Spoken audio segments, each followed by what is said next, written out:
Hi team, how you doing tonight? This is Joey coming at you Sunday night. I wanted to touch base with all of you. It's been a while since I've been able to talk to you all at the same time. In fact, I think it was dedication dinner was the last time I was able to do that. We're about 6 or 7 weeks into this fun little experiment, and I just wanted to kind of give you an update on where we are and some things that I'm thinking about, things that I want to talk to you guys about. I just want to first off thank you for all your hard work in getting us to this point. It is absolutely amazing what you've been able to accomplish. It really has. Despite whatever constructive criticism you might hear from me or some things that I think we can improve on, where obviously there are some things that we can improve on, but you guys are just doing fantastic. So thank you, and I applaud you and pat yourselves on the back. And this has just been really fun watching you guys grow. You're operating on an 11 level, which if you're a fan of This Is Spinal Tap, I'm dating myself. It's an 80s movie, I get it. But it was a funny little skit there, a funny little anecdote where they talked about taking it up to level 11. On a scale from 0 to 10 or 1 to 10. So you guys are operating at 11. You're doing great. You went from 0 to 99 miles an hour in just a few weeks. The trainers aren't here anymore, and you guys have had a couple of days where you've actually matched or even beat the sales volume that we had when the trainers were actually here. And you guys are doing that on your own. So please pat yourselves on the back. Y'all are doing a great job. Wanted to address a couple of things with you. You've probably seen a few folks that are dressed a little bit differently now. Got some red shirts on them, wearing some red hats, looking a bit differently. I know that that's caused some angst for some of you because you're like kind of wondering why them and not me, or what did I do wrong, or it's really nothing that anybody did wrong or did right. It's just these particular individuals. The leadership, myself included, have seen something different about them, and they excelled in what we've asked them to do. The trainers had an input in this as well, and they've just done a really great job. And we needed to kind of push them to the next level. Now I'm calling these battlefield promotions. And for those of you who know who I was in the military, battlefield promotion is just kind of in the thick of battle when you lose your lieutenant and you lose your sergeant, and you're the highest ranking private there. All of a sudden you're in charge. Now, are you equipped with all the tools necessary to lead that platoon? No. But do you have enough to get it going? Yes. And that's kind of what's going on right now. Is I needed people that I could trust, that could help me open and close the store, that could help me open and close the kitchen. And those are the people that are in those positions right now. That's not to say that all of you don't have an opportunity to be in those positions someday. It's just that that's where we're at right now in terms of leadership. I am looking into the future. I am looking at probably 3 or 4 supervisors on each side of the house, 2 or 3 probably. I don't know. I haven't really settled on that. And then in as much as 6 to 7 team leaders on each side. That's kind of the long-term play I see in terms of our leadership. So there's lots of opportunities for advancement, and you can be that if you want to be that. Now, how do you get to that point? At this point, I will just tell you that you got to bring it every day. Bring it every day. Learn new things. If you haven't experienced new things in the particular areas that you're responsible for, put yourself out there and tell people, say, hey, I want to learn this. Now, a lot of you feel like you're kind of stuck in one position. I get that. And part of that is because you're really good at that one position. And I get that. And I know you're kind of struggling with, well, I want to do something besides a cash card. I want to do something besides breading all the time. I want to do something besides the dining room all the time. Well, hopefully you're not doing that all the time. Hopefully we're giving you an opportunity to move around at least a little bit. For right now, we're really trying to keep folks, I call them aces in their places, the best people in those best positions during the most critical times. And those critical times are, as you figured out by now, are lunch and dinner. Those big rushes from 11 to 2, 10:30 to 2, and then again from kind of 4:30 to 8. Those are big rushes. And so we want to have our best players in those positions. So that's kind of where we're coming from. If you feel like you're getting stuck in one position, but don't fear, don't fret. You'll have an opportunity to experience and do other things. But I urge you to talk to the leaders about that if that's a concern of yours. But be patient. We're all still growing with this and learning about this.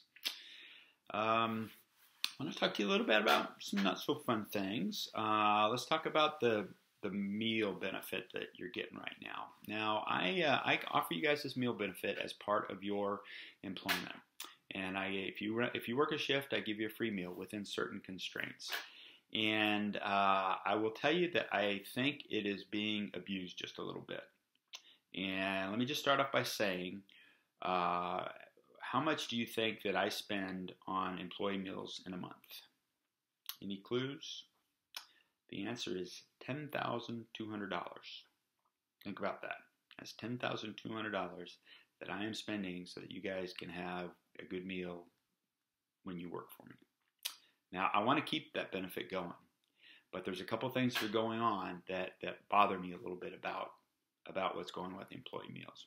First of all, remember that part I talked about when I talk about integrity? Well, there's some of you that are actually clocking in late and not paying that 50% like you're supposed to. I haven't really called anybody out on it. I've been watching it, but I haven't called anybody out on it. I need you to police yourselves, and I need you to have some integrity, and I need you to, if you clock in late, 1 minute late, I need you to pay for half your meal. That's the bottom line. The other thing I wanted to say is that some of you are actually ordering things and eating things that you're not authorized. Lemonade, desserts, eating an entree salad and a side. Those are things that are not authorized. So please stop doing that. And there was one last thing I wanted to talk about as far as employee meals, is that some of you are ordering what I would call off-menu items, things that aren't on the menu, but things that are done special, and it kind of adds a little workload to the kitchen, and it's really not what I had intended.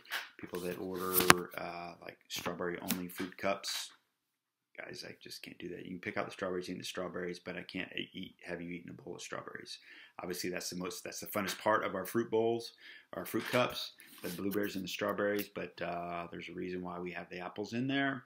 And if I would not be able to sell to the customers strawberries and blueberries only. That's what we upcharge the strawberries. If somebody does that to a customer, we upcharge them 75 cents. So if you want to pay for it, charge you 75 cents. But if you want to do that, also none of this adding extra cheese and extra bacon and things like that. You know, guys, don't get crazy with the meals. Just order what's on the menu. And I mean, okay, so if you don't like the blue cheese, you can order that, but just don't get crazy. Okay, thanks.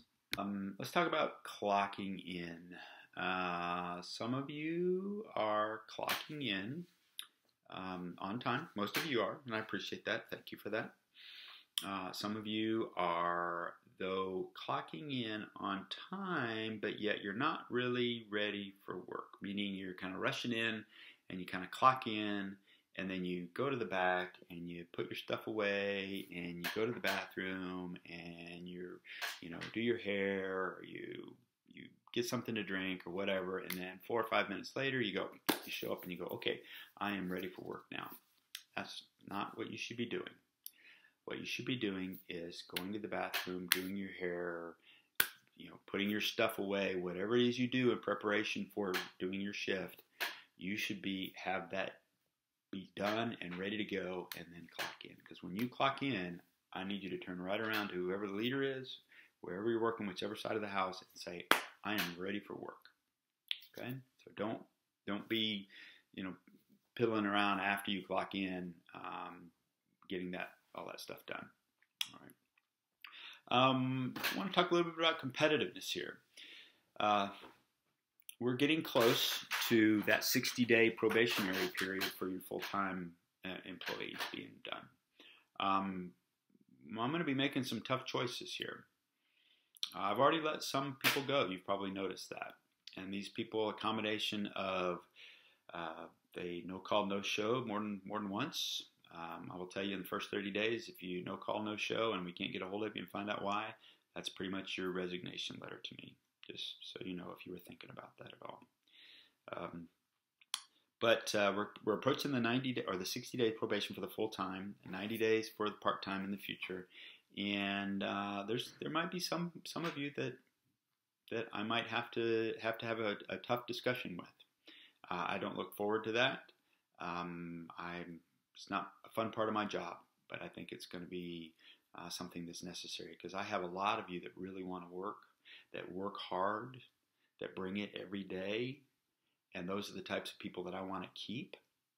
And as we kind of ease into the sales volume that I think we're going to have for the future, we can sustain a certain number of employees. And believe me, I'm gonna keep all of you. I hired all of you. I mean, I personally picked each and every one of you. You know that. I interviewed all of you. And but some of you are not going to be as competitive as the others.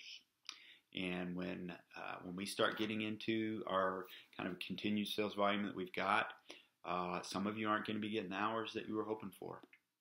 And some of you are going to leave. I don't want that, but I just know that's what's going to happen. So I urge you as you go forward, just every day, do your best. You know, when I asked you about what does excellence mean, excellence means the pursuit of perfection, bringing it every day, day in, day out. Show us that you want to be here. Show me that you want to be here. A few other things going on here that I want to talk about. Remember, I talked about honor, dignity, and respect. Everybody that walks through that door, whether they be employees, customers, or vendors. I'm hearing a few rumors about some goings on with team members that I will tell you that I don't take too kindly for foul language. I don't take kindly to treating others with disrespect, whether it be verbally or whatever. I just don't. So if you're verbally accosting somebody, verbally abusing somebody, not treating with honor, dignity, and respect, you can expect there to be consequences. Okay? I just want to I want it to establish a positive work environment. I want a positive work environment for you. I want a positive environment for my customers. All right. What are some of the things that we can work on? One of the things that I'm talking about with both Gilbert and Simone, probably the biggest thing that I'm thinking about right now is our speed of service. I really feel like that we can work on that. All of you guys are doing a really good job with your core four. I feel like the food quality is up there, but I tell you, our speed of service is just not quite there. When the grand opening team was here, we were able to get 120 cars through the drive-through an hour. And the best we've been able to get through since then is 86. And we've only been able to do that a couple of times. Most of the time, our steady state best that you guys can do is about 60 or 65. And that's just one measure of how fast we're doing. One of the ways that we're going to be able to keep our customers happy and improve the trust that they have in us is to improve our speed of service. Nobody wants to sit in that drive-through line for 30 minutes. They just don't. People that come in for breakfast don't want to be waiting 15, 20 minutes in line for breakfast. They've got to get to work. They want to get on. Both the front of the house and the back of the house can do things to improve that. It takes a lot of attention. You know, you guys actually do a pretty good job during the rushes, but then it seems like we always kind of lose it a little bit when we back off from those rushes because you kind of go, whew, and you take a breather, and then the next thing you know, we kind of have a little mini rush, and then all of a sudden the screens turn red, and everybody goes, what's happened? What's going on? I urge each of you to kind of pay attention to that and don't get lulled into a false sense of security. One of the things that has come up is that's kind of bothered me a little bit, and it's in concert a little bit with the amount of money that I'm spending on employee meals, is I'm spending an inordinate amount of money on replacing things that get lost or broken. That frustrates me to no end, folks. Please, please, please treat everything as if it were your own. Those lemon urns were, I can't believe I spent $500, literally $500, replacing parts for our lemon juicer and our lemon urns that were either broken or lost, and it just kills me. Also, this upcoming weekend, we should have a pretty good, hopefully a bump in sales. We're looking at the Strawberry Festival that's coming up. And for those of you who are familiar with that, brings about 60,000 people into town. So we're looking at Friday and Saturday as being a little bit busier than normal. So looking forward to that. It'll be kind of fun. So be prepared for it. All right, guys, that's about it. Again, y'all are doing awesome. I appreciate each and every one of you. Thank you for what you're doing. Thank you for what you're doing for Chick-fil-A. You are being outstanding ambassadors for Truett Cathy and the Chick-fil-A family here in Santa Maria. You're just doing a great job. Thank you, thank you, thank you. Whatever criticism that I'm putting out there is just take it at face value that it's just to help us get better, because we are going to get better. But for right now, you guys are just bringing it, and I really appreciate that. Thank you so much. Now, the key here is you need to have watched the whole video. If you watch the whole video, I'm actually going to pay you for the time that you've been watching this video. I think it's about 15 or 20 minutes at this point. We'll see however long it takes. And but you have to complete this survey. And right below here is the link to the survey. I'll leave it up there for a few more seconds. Write it down. It's Survey Monkey. You have to answer a few questions. You have to get 100% on these questions. That tells me that you actually watched the video in its entirety. If you've done that, you're going to get paid for it. So, thank you. Have a good night. We'll see you tomorrow, bright and early. Bye.